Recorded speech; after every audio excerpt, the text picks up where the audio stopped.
지난 2016년에 육군에 입대한 병사들은 복무기간 동안 평균 58일의 휴가를 사용한 것으로 나타났습니다.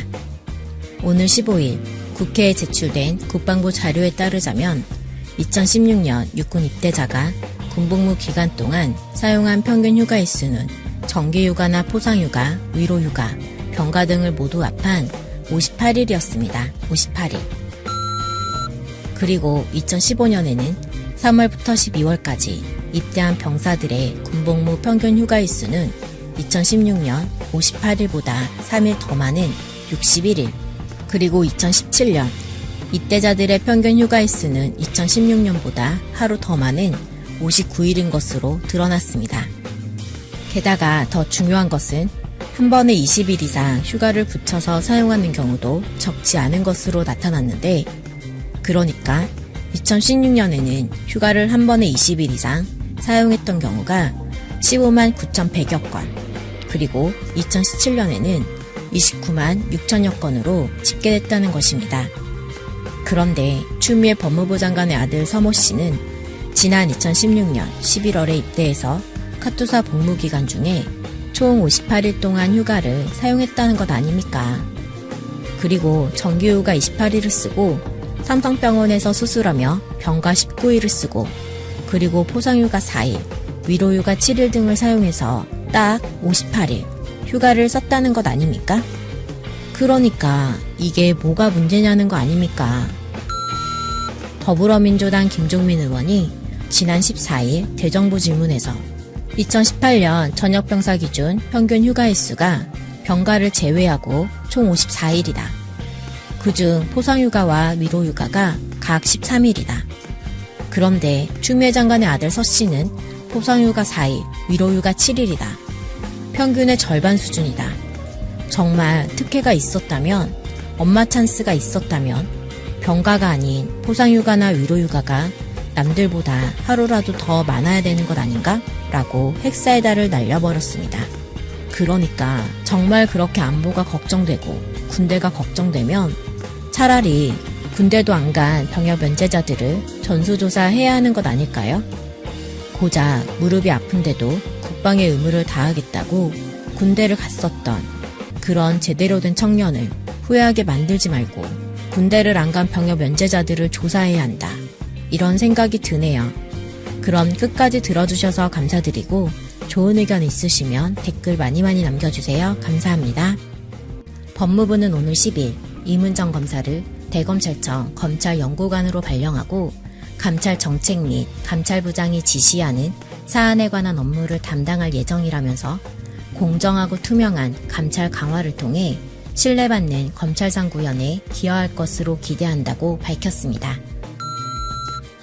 이문정 검사는 그동안 SNS나 언론기고 등을 통해 검찰 조직의 문제점을 계속 지적해왔고 감찰 보직도 여러 차례 희망해왔었는데, 지난해에는 부산지검검사가 민원인이 낸 고소장을 위조한 사실이 적발됐는데도 김수남 당시 검찰총장 등이 징계 절차 없이 사표를 수리했다면서 당시 검찰 수뇌부들을 경찰에 고발하기도 했었고, 최근에는 또 검사장 인사에 반발해 추미애 법무부 장관을 공개 비판했던 문찬석 전 광주지검장을 향해서는 난세에 간교한 검사라며 핵사이다 같은 비판을 날리기도 했습니다. 그런데 지난달 말 검찰 정기 인사 뒤 대검의 검찰연구관 중 한 자리가 공석이어서 이문정 검사가 감찰연구관으로 발령받는 것 아니냐, 이런 추측이 나돌았었는데 이번 원포인트 인사로 그 추측은 현실이 되고 말았습니다. 참고로 이문정 부장검사는 2007년 광주지검에 근무하던 시절 이른바 도가니 사건의 1심 공판을 맡으면서 이름을 알렸고, 그 후 검찰 내부 고발자를 자처하며 전현직 검찰 간부들을 상대로 감찰 요청과 고발을 수차례 진행해온 인물 아닙니까? 게다가 지난해 10월 국정감사에서는 조국 전 법무부 장관에 대한 검찰 수사를 두고 수사권 오남용이라고 얘기했을 만큼 할 말은 해왔던 사람이란 거죠. 그런데 대검찰청 안에 있는 여러 부서 중에 가장 독특한, 형식상으로는 검찰총장의 지위를 받기는 하지만 독립성이 매우 강한 감찰부에서 임은정 부장검사가 들어가게 되면 앞으로 검찰 구성원들의 비위 의혹에 대한 강도 높은 감찰이 이뤄질 수밖에 없는 상황이 될 것입니다. 더구나 과거 임은정 검사가 감찰 대상으로 검찰총장을 지목한 적도 있었으니까 아마도 윤석열 총장 본인이 감찰 대상에 오르게 될 수도 있지 않을까요? 그런데 임은정 검사를 감찰부에 임명하는데 왜 대검하고 상의를 안 했냐, 이례적이다, 이런 기사들이 쏟아지고 있는데, 하지만 임명권이라는 건 법무부의 고유 권한 아닙니까? 그러니까 대검하고 상의를 해야 할 이유가 없다는 것입니다. 더구나 검사들 죄는 봐주고 검사에 대한 영장은 다 반려해버리는 검사를 감찰부에 꽂아 넣었다간 감찰이라는 게 제대로 될 리 있겠습니까? 어쨌든 임은정 부장검사는 자신의 페이스북을 통해 소감을 밝혔는데 뭐라고 했냐면은 몇몇 기사들을 보니 대검 연구관은 총장을 보필하는 자리인데 저 같은 사람이 가면 안 되는 것 아니냐는 검찰 내부에 일부 볼매 소리가 있는 듯하다. 대검 연구관은 검찰총장을 보필하는 자리가 맞다. 보필은 바르게 하다, 바로 잡다의 뜻을 가지고 있다. 검찰총장을 잘 보필하도록 하겠다. 검찰은 사법 정의를 재단하는 자이고 감찰은 검찰을 재단하는 자이다. 감찰은 구부러진 검찰을 곧게 펴거나 잘라내 사법 정의를 바르게 재단하도록 하는 막중한 역할임을 잘 알고 있어 발걸음이 무겁다. 그럼에도 해야 할 일이고 가야 할 길이니 더욱 씩씩하게 가보겠다 라고 얘기했습니다. 오늘도 한번 시작해 보겠습니다. 오늘 전해드릴 소식은 미국을 상대로 일사불란한 보복 조치를 단행한 중국, 제2의 사드 사태인가, 초유의 사태에 미국 제대로 열받았다. 이 주제에 대해서 여러분들과 함께 말씀 나눠보겠습니다. 좋아요, 구독 한 번씩만 정중히 부탁드리면서 시작해 보겠습니다. 미국과 중국의 갈등이 여러 면에서 격화되고 있는 현재의 상황입니다. 최근 미중 관계의 변화를 줄 만한 여러 가지 이슈들이 동시다발적으로 발생했는데요. 여기에 대해서 간단히 말씀을 드려보겠습니다. 대표적인 것이 미국 프로농구 NBA의 보이콧 사태인데요. 미국 NBA가 중국 내에서 엄청난 보복을 맞고 있습니다. 사건의 발단은 이러했습니다. NBA의 휴스턴 로켓츠라는 구단의 데릴 모리 단장이 지난 4일 본인의 SNS 계정을 통해서 홍콩 시위를 지지한다는 내용의 글을 올렸습니다. 자유를 위한 싸움, 홍콩과 함께 서라. 이 문구는 홍콩의 시위대가 내세우는 구호이죠. 이 문구를 모리 단장이 본인의 SNS에 올렸고 홍콩 시위를 지지한다는 의미로 해석이 되면서 사태가 불같이 확산되었습니다. 중국 국민들에게 엄청난 비난을 받기 시작했는데 휴스턴 구단은 과거 중국 센터 야오밍이 뛰었던 팀으로 중국 내에서 엄청난 인기를 누렸던 구단인 만큼 중국 대륙의 배신감과 분노는 엄청났습니다. 실제로 NBA, 미 프로농구 시장에는 막대한 차이나 머니가 유입되어 있었습니다. NBA 입장에서 중국에서 받아오는 중개료만 조 단위가 넘어가고 있고 해외 인기가 지속적으로 확장되는 상황 속에서 중국 시장을 잃어버리는 것은 분명 치명적인 상황이 맞습니다. 텐센트, 상하이 푸동개발은행 등의 많은 중국 기업들이 NBA와 휴스턴 구단에 스폰서십을 맺고 후원을 하고 있었습니다. 홍콩 시위를 지지한다는 내용의 글귀가 올라오자마자 불과 한 주도 안 된 시점에 이들 메이저 기업들이 줄줄이 스폰서십을 중단하고 있는 것이 현재의 상황입니다. 중국 중앙방송 CCTV는 10일 열리는 레이커스와 브루클린의 이 프리시즌 경기 중계를 취소하기로 최종 결정하였고 더 나아가서 올해 정규 시즌 중계 역시 잠정 중단하겠다 그렇게 밝혔습니다.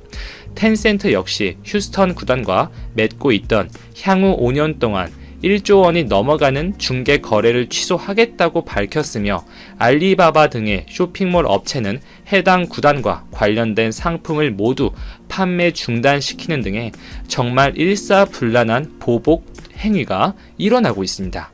중국 대사관에서까지 유감을 표명할 정도로 사태가 커지고 있고 이는 마치 과거 사드 보복을 연상시키는 것이죠. 이에 대해서 NBA는 중국 측에 즉각적인 사과를 하였습니다. 중국에 있는 많은 팬들의 기분을 상하게 만든 유감스러운 행동에 대해서 죄송하다는 말씀을 드린다는 내용의 성명을 발표하였습니다. 이 같은 성명이 나오고 나서 이번에는 미국에서 아주 난리가 났습니다. 인권, 민주주의, 그 위에 돈, 자본이 있다는 취지로 미국 국민들에게는 받아들여졌습니다.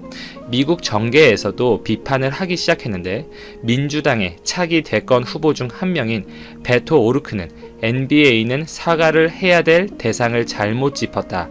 중국에 사과를 할 것이 아니라 인권보다 이익에 집착하는 태도를 보인 것에 대해서 실망했을 많은 전 세계의 팬들에게 사과를 해야 한다. 이렇게 주장을 했으며 NBA가 중국의 사회주의 편에 섰다는 비판 역시 확산되고 있습니다. 그 냉정한 미국마저 이렇게 중국이 NBA 보이콧, NBA 불매 운동에 지속적으로 나서면 미국도 정부 차원에서 중국 스포츠 스타들의 입국을 막자 등의 극단적인 반중 의견까지 설득력을 얻고 있습니다. 사실상 NBA가 중국 자본, 돈에 굴복했다는 인식을 주면서 미국 정치계를 포함한 국민들에서도 많은 비판을 받고 있는 상황인 것이고, 미국에서도 이러한 중국의 보복 행위에 대한 반감, 반중에 대한 기조가 점점 커지고 있다. 이렇게 정리를 할 수가 있겠습니다.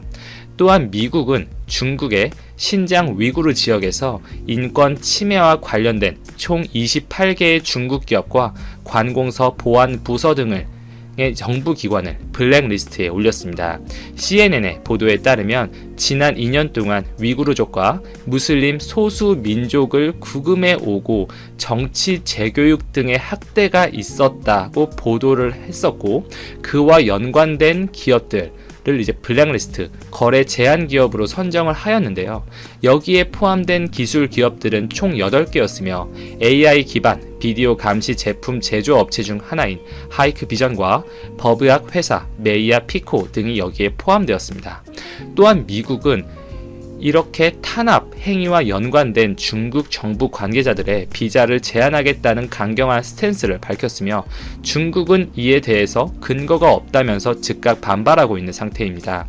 미국이 주장하는 인권 문제라는 것은 그 실체가 전혀 존재하지도 않으며 근거 없는 의혹, 음해라고 밝혔고, 미국이 중국 내정 간섭을 하기 위한 의도적 변명에 불과하다. 이렇게 선을 그었습니다. 미국이 지적 재산권, 기술 보호 부분, 보조금 부분, 화웨이 이슈에 이어서 중국의 인권 문제 역시 문제를 삼기 시작했다. 이렇게 볼 수가 있겠고요. 자, 이러한 이슈들은 모두 미중 무역 전쟁의 일시적인 봉합을 가로막는 엄청난 악재들이라고 볼 수가 있습니다. 지금 미국과 중국이 스몰 딜을 할 수 있다. 이런 이야기가 나오고 있죠.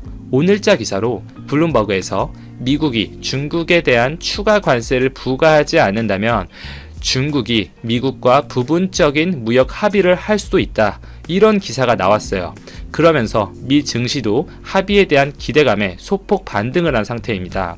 다만 중국은 이 지적 재산권, 보조금, 금융시장 개방, 이렇게 미국이 원하는 굵직한 이슈들에 대해서는 여전히 양보할 의지는 없어 보입니다. 미국 내에서도 트럼프를 둘러싼 이슈가 격화되고 이 탄핵 국면에 돌입된 상태이고, 내년의 재선 가능성에 대해서도 퀘스천 마크가 붙어있는 만큼 중국은 어느 정도 장기전 버티기에 들어갔다고 보는 것이 맞아요. 정권이 바뀌면